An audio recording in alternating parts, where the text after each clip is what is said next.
Renungan pada hari ini saya ambil di dalam Matius 11 ayat 28.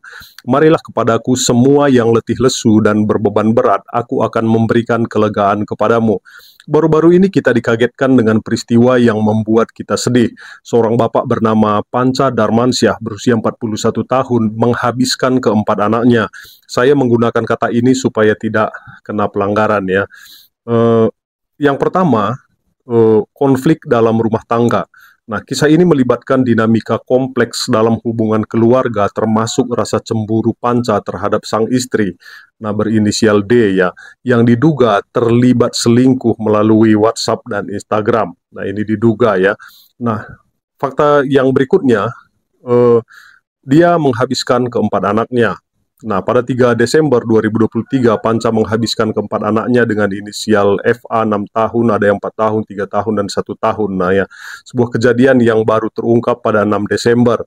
Nah, yang berikutnya pernyataan penyesalan Panca. Panca mengakui penyesalan atas perbuatannya, bahkan menyatakan keinginannya untuk ikut pergi bersama anak-anaknya. Namun, upayanya pergi selamanya tersebut gagal.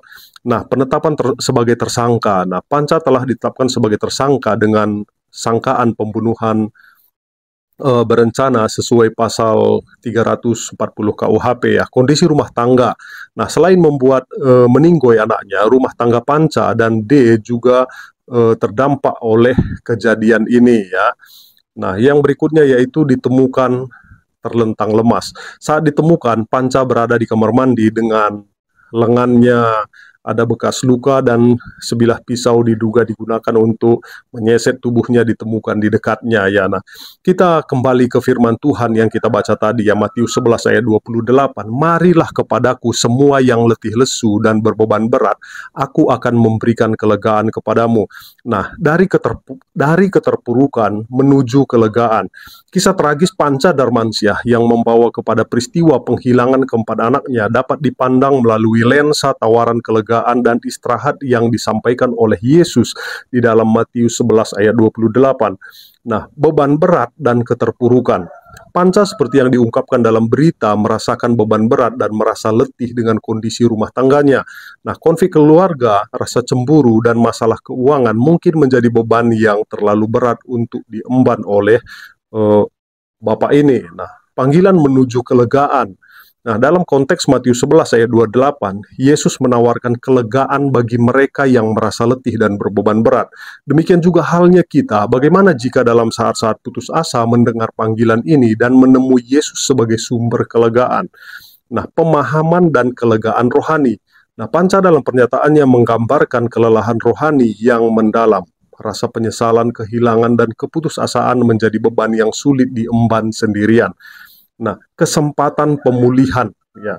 Kita merenungkan tawaran apa yang diberikan oleh Yesus ini. Bagaimana jika Panca sebagai seorang yang merasa terbebani menemukan kelegaan sejati dalam pertobatan dan pencarian damai batin melalui tawaran Yesus? Nah, apakah kelegaan itu bisa menjadi landasan pemulihan dan pemahaman kasih karunia Tuhan? Nah, pelajaran dari kesedihan, nah mencari hubungan spiritual. Kisah Panca Darmansyah menjadi pengingat bahwa situasi yang putus asa mencari keterhubungan spiritual dan tawaran kelegaan yang sejati dapat menjadi langkah menuju pemulihan dan pemahaman yang lebih dalam tentang kasih Tuhan. Nah, jadi tragedi ini kita bisa mengenal harapan dari yang ditawarkan oleh Yesus Kristus. Nah, menggabungkan kisah Panca Darmansyah dengan tawaran kelegaan dalam Matius 11 ayat 28 memberikan dimensi spiritual pada tragedi tersebut, sebuah panggilan untuk kita semua di tengah-tengah penderitaan untuk mencari kelegaan sejati dalam Tuhan dan menawarkan kasih-Nya sebagai sumber kekuatan dan pemulihan di dalam rumah tangga kita.